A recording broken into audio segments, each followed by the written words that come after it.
இந்த டயத்தில் நமக்கு வந்து ஜாம்சன் போகிறதுக்கு பஸ் கிடைக்கிறது ரொம்ப கஷ்டம் அப்படிங்கிறாங்க. ஒன்று வந்து காலையிலே 7 மணிக்கு வருமா, அப்படி இல்லைனா அடுத்து வந்து ஆஃப்டர்நூன் 2 மணிக்கு 3 மணிக்கு இந்த டயத்தில் தான் வருமா. ஸோ அதனால் நம்ம என்ன பண்ண போகிறோம்னா ஜாம்சனுக்கு வெளியில் நடந்து போகிறோம். நடந்து போகிறதுக்கு கிட்டத்தட்ட 2-3 ஹவர்ஸ் ஆகும். பாருங்கள், நம்ம நேற்று வந்து இந்த மார்தா அப்படிங்கிற ஒரு பிளேஸ் வந்து பார்த்துட்டு போனோம்ல, 2 சைடும் வந்து அதாவது இந்த ஸ்டோன் ஹவுஸ் பண்ணியிருந்தாங்கல்ல, அந்த ஸ்டோன் ஹவுஸ் வழியாகவே வந்து ஜாம்சம் அப்படிங்கிற ஒரு இடத்துக்கு போனோம். இது வந்து கொஞ்சம் தூரத்தில் முடிஞ்சிடும் அந்த ஸ்டோன் ஹவுஸு. ஆனால் இதை தாண்டி நம்ம வந்து பார்த்திங்கன்னா மலையில் ஏறி அப் டவுன் இந்த மாதிரி இருக்கும் வந்து பாதை. ரொம்ப கஷ்டமாக இருக்க போது. கடந்த ஒரு 6 நாள் 7 நாளாகவே நம்ம வந்து ட்ரெக்கிங் வந்து கிட்டத்தட்ட ஒரு 60-70 கிலோமீட்டர் ட்ரெக்கிங் பண்ணியிருப்போம். அந்த 60-70 கிலோமீட்டர் ட்ரெக்கிங் வந்து மலை மேலே ஏறி இறங்குறது. அதை எதை கூட கம்பேர் பண்ணுறது அப்படின்னா, கிட்டத்தட்ட ஒரு 120-140 கிலோமீட்டர் நம்ம நடந்து போனதுக்கு சமம் அந்த மலை மேலே ஏறி இறங்குனது. அதாவது ட்ரெக்கிங் பண்ணது என்னமோ ஒரு 60 கிலோமீட்டர் தான் பண்ணியிருப்போம், அதுவும் மலை மேலே. அதை வந்து கம்பேரிசன் வந்து 120 கிலோமீட்டர் வரையும் தான் பண்ணலாம்.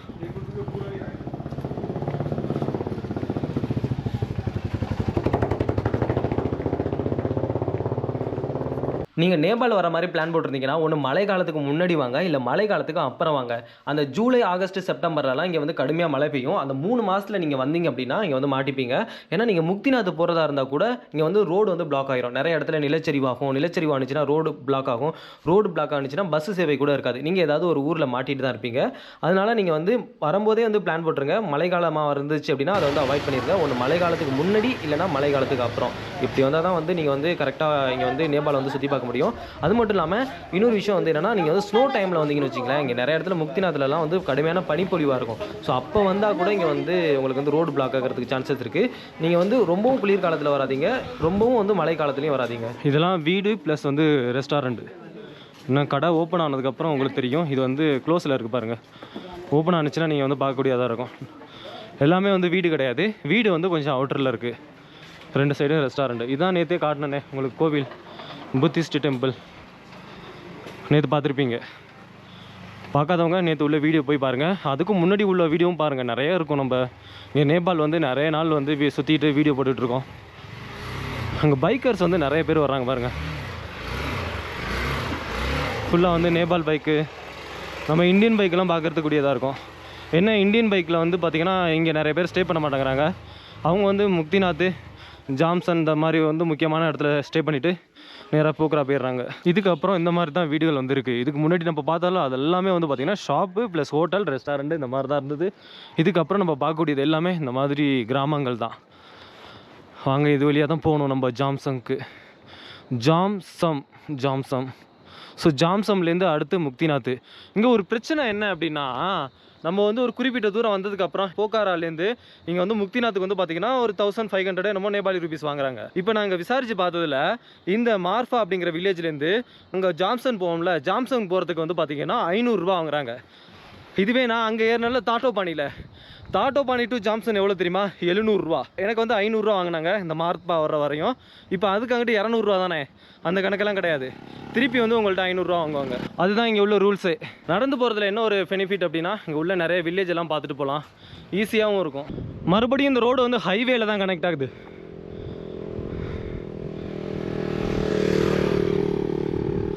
ஷார்ட்கட்னு ஏதோ சொன்னாங்க, ஆனால் ஷார்ட்கட்டில் தான் வந்தேன். வந்து மறுபடியும் ஹைவேல கனெக்ட் ஆகிடுச்சு. 11 டிகிரி செல்சியஸில் இருக்குது இங்கே வெப்பநிலை.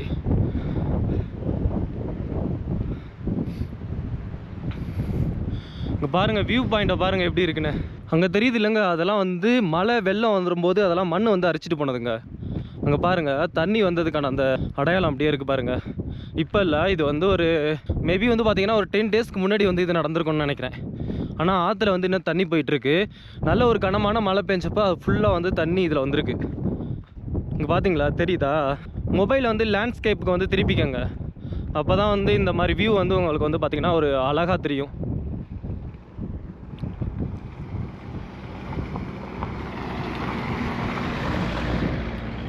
இந்த மாதிரி நடந்து போகிறதும் ஒரு ஃபீல் தாங்க. பைக்கில் வந்தால் இன்னும் வந்து நல்லா அழகாக எல்லா இடத்தையும் பார்த்துட்டு போயிட்டுருக்கலாம். இந்த பாருங்கள், இதை தான் சொன்னேன், அந்த மழை பெஞ்சு இந்த தண்ணி வந்து இந்த மண்ணெல்லாம் அரிச்சிட்டு போயிருக்கு அப்படின்னு. அங்கே உள்ளதை பார்த்தீங்கன்னா உங்களுக்கு தெரிய வரும். கொஞ்சம் கொஞ்சம் வெயில் வர ஆரம்பிக்குது. நல்லா 11 டிகிரி செல்சியஸ் இருக்கிறதுனால நல்லா வந்து குளிர் வந்து பயங்கரமாக இருக்குது. நம்ம இந்தியாவில் நார்த் ஈஸ்ட் ட்ரிப் எல்லாம் பண்ணோம்ல, கிட்டத்தட்ட ஒரு 2000 கிலோமீட்டர் லிஃப்ட் கேட்டே போயிருந்தோம். ஞாபகம் இருக்குன்னு நினைக்கிறேன். பைக் வந்துச்சுன்னா பைக்கில் லிஃப்ட் கேட்டு போனோம், ட்ரக்கில் லிஃப்ட் கேட்டு போயிருந்தோம், கார் வந்துச்சுன்னா காரில் லிஃப்ட் கேட்டு போயிருந்தோம். இதே மாதிரி ஒரு 2000 கிலோமீட்டரை கவர் பண்ணியிருந்தோம்.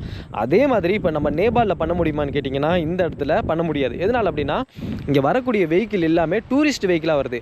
டூரிஸ்ட் வெஹிக்கிள் மோஸ்ட்லி வந்து லிஃப்ட் கொடுக்க மாட்டாங்க.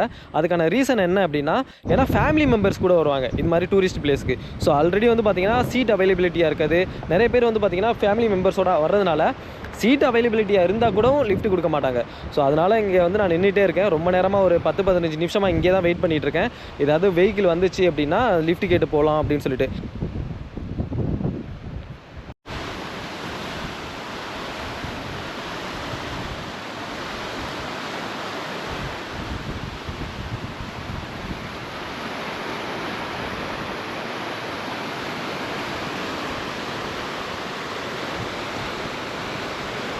கேஸ் லிஃப்ட் கிடச்சிருச்சு. ஒருத்தவங்க வந்து சிங்கிளாக வந்துட்டு இருந்தாங்க. கிட்டத்தட்ட ஒரு அரை மணி நேரத்தில் வெயிட் பண்ணிகிட்டு இருந்தேன்.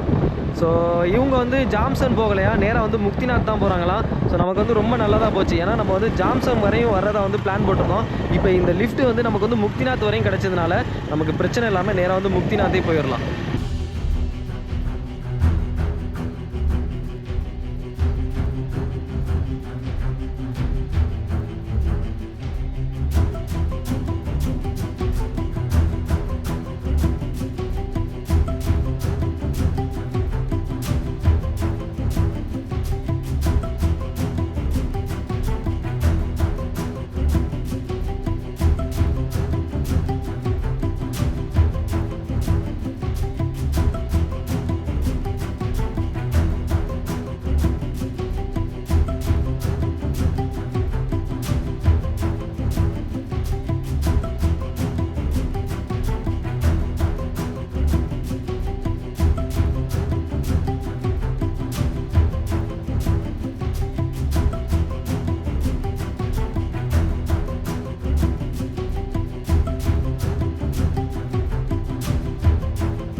நம்ம இப்போ முஸ்தாங் தான் போயிட்டுருக்கோம். வர்ற வழியில் ஒரு லிஃப்ட் கிடச்சிது. ஸோ ஸ்கூட்டி தான், ஆனால் ஸ்கூட்டி ஏறுறதுக்கு கொஞ்சம் தடுமாறுது மலை மேலே ஏறுறதுக்கு. ஆனால் அற்புதமான வியூங்க இங்கே பாருங்களேன். நான் வந்து நிறைய இடத்துல வந்து காட்டியிருப்பேன் உங்கள்கிட்ட. பாருங்க வியூ எப்படி இருக்குன்னு. ஸோ அண்ணன் வந்து அங்கிட்ட யூரின் போயிட்டுருக்காங்க. ஸோ அதனால் அங்கிட்ட காமிக்க முடியாது. नो नो नो नो कोई प्रॉब्लम नहीं, मैं उधर नहीं दिखा रहा हूँ. ஸோ பாருங்கள் எவ்வளோ ஒரு அற்புதமான வியூவாக இருக்குது அப்படின்னு சொல்லிட்டு. நம்ம இன்னும் முஸ்தாங் போனோம்னு வச்சுங்களேன், அங்கே இதை விட அல்டிமேட்டாக இருக்கும். நான் எல்லாத்தையும் காமிக்கிறேன்.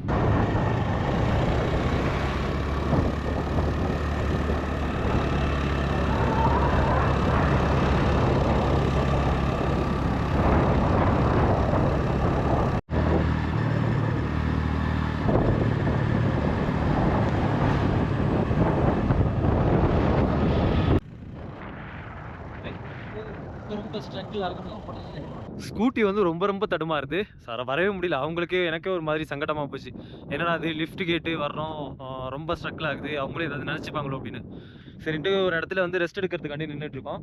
இங்கே பாருங்களேன், இங்கே வந்து ஒரு வியூ பாயிண்ட்டை காட்டுறேன், செமையாக இருக்கும். இதோட லொக்கேஷன் கூட எனக்கு என்னென்னு சரியாக தெரில, அவங்கள்ட்ட கேட்டு சொல்கிறேன். ஸோ இவங்க தான் நம்மளை வந்து அழைச்சிட்டு வந்தது, நமக்கு லிஃப்ட் கொடுத்து கூப்பிட்டு வந்தது இவங்க தான். அந்த 2 பேர் அவங்களோட ஃப்ரெண்ட்ஸு. ஸோ வியூ வந்து செம்மையாக இருக்குது.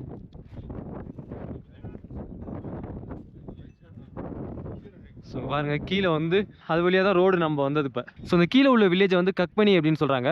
நான் சொன்னேன்ல அந்த கக்பனி வரணும் அப்படின்னு சொல்லிட்டு, நம்ம அங்கேருந்து வந்து ட்ரெக் பண்ணி வரணும்னா கிட்டத்தட்ட 3 hours ஆகும்னு சொல்லிட்டு, அது வந்து இந்த வில்லேஜ் தான். ஆனால் இந்த வில்லேஜில் வந்து பார்த்திங்கன்னா அந்த அளவுக்கு திபெத்தியன் பீப்புள்ஸ் வந்து கிடையாதான். நம்மள்ட்ட வந்து பார்த்திங்கன்னா ராங் இன்ஃபர்மேஷன். திபெத்தியன் பீப்புள் இருக்காங்க, நம்ம வந்து அந்தளவுக்கு இதோட கலாச்சாரத்தை பற்றி தெரிஞ்சுக்கணும் அப்படின்னா அந்தளவுக்கு கிடையாது அப்படிங்கிறாங்க. அதுக்கு வந்து நம்ம வேறு வில்லேஜ் தான் பார்க்கணும். ஸோ இங்கே உள்ள வியூ வந்து ரொம்ப ரொம்ப ரொம்ப அழகாக இருக்குங்க.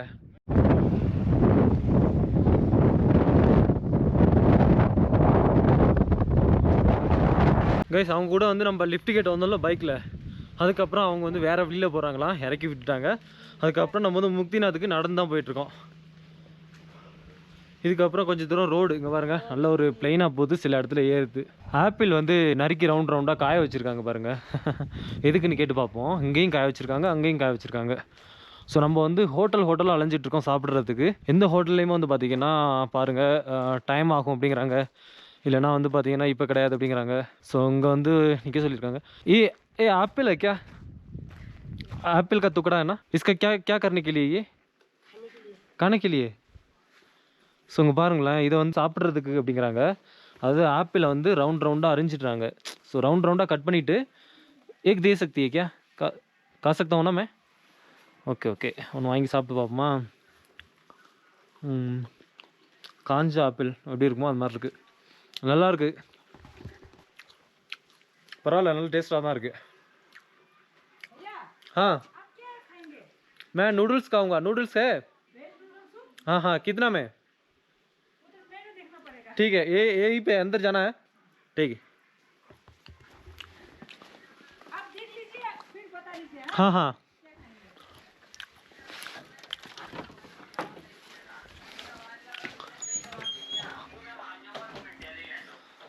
ஸோ இங்கே வந்து மெனு பார்க்க சொல்கிறாங்க.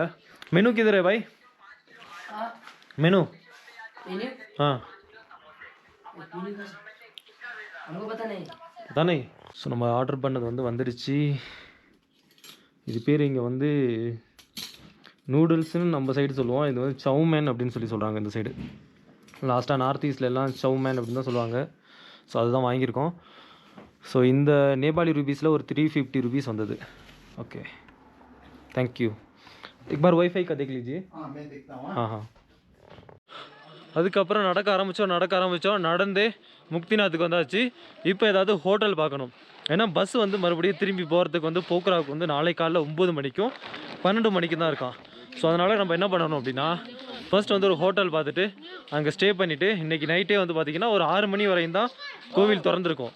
ஸோ அதுக்குள்ளே போயிட்டு சாமி தரிசனம் பண்ணிவிட்டு திருப்பி ரிட்டன் வந்துட்டு இங்கே ஹோட்டலில் ஸ்டே பண்ணணும். ஸ்டே பண்ணிவிட்டு தான் நாளை காலைல வந்து 9 மணிக்கு பஸ்ஸு. ஸோ இங்கே பாருங்கள், நடந்தே வந்துட்டேங்க. அங்கேருந்து ரொம்ப தூரமாக ஆணுச்சு, கிட்டத்தட்ட 2.5 மணி நேரம் ஆணுச்சு. இப்போ நேபாள் டைம் என்ன ஆகுது அப்படின்னா கரெக்டாக 2:37 ஆகுது நேபாள் டைம். ஸோ இப்போ ஏதாவது ஹோட்டல் பார்த்துட்டு டைம் இருக்குது. ஸோ குளிச்சுட்டு நேராக வந்து பார்த்திங்கன்னா அங்கே கோவிலுக்கு போகணும். ஹோட்டல் வந்து பார்த்தாச்சு, ஹோட்டல் கிட்டே தான் கோவில், அதாவது டெம்பிள் இருக்குல்ல, டெம்பிளுக்கு முன்னாடியே தான் இருக்குது. ஹோட்டலோட நேம் வந்து நார்த் போல், இதான் வந்து ஹோட்டலோட நேமு. ஹோட்டல் நல்லா நீட் அண்ட் க்ளீனாக இருக்குது. இங்கே தான் வந்து பார்த்திங்கன்னா நான் ரொம்ப நேரம் உட்காந்துருந்தேன், அதாவது வீடியோ எடிட்டிங் பண்ணிட்டு உட்காந்துருந்தேன். அதுக்கப்புறம் வந்து பார்த்திங்கன்னா ஏதாவது சாப்பிட்லாமே அப்படின்னு சொல்லிட்டு மில்க் ஷேக் வந்து ஆர்டர் பண்ணியிருக்கேன். அது முடிஞ்சு அதுக்கப்புறம் வந்து டின்னர் வந்து என்ன அப்படின்னு சொல்லிட்டு பார்க்கணும். ஹோட்டலில் உள்ள நீட் அண்ட் க்ளீனாக இருக்குது, வாங்க காட்டுறேன். பாருங்க, இங்கேருந்து வந்து வியூ பாயிண்ட்டை கூட நீங்கள் பார்க்கலாம். ஆனால் என்ன ஒன்று, சரியான ஒரு குளிராக இருக்குது, எல்லாம் விண்டோலாம் அதனால சாத்தியிருக்கேன். நான் மட்டும் தான் இப்போ இங்கே இருக்கேன், வேறு யாரும் கிடையாது.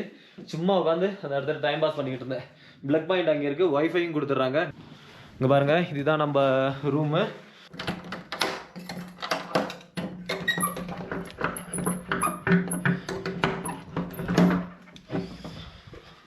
ஸோ நான் கேட்டது வந்து சிங்கிள் பெட் தான் கேட்டேன். அவங்கள்ட்ட சிங்கிள் பெட் அவைலபிள் இல்லை, அதனால் வந்து டபுள் பெட்டு இந்த மாதிரி கொடுத்துருக்காங்க. சரி, டபுள் பெட்டு 3 பெட்டு உள்ளது வந்து ஒரு ரூமில் கொடுத்துருக்காங்க.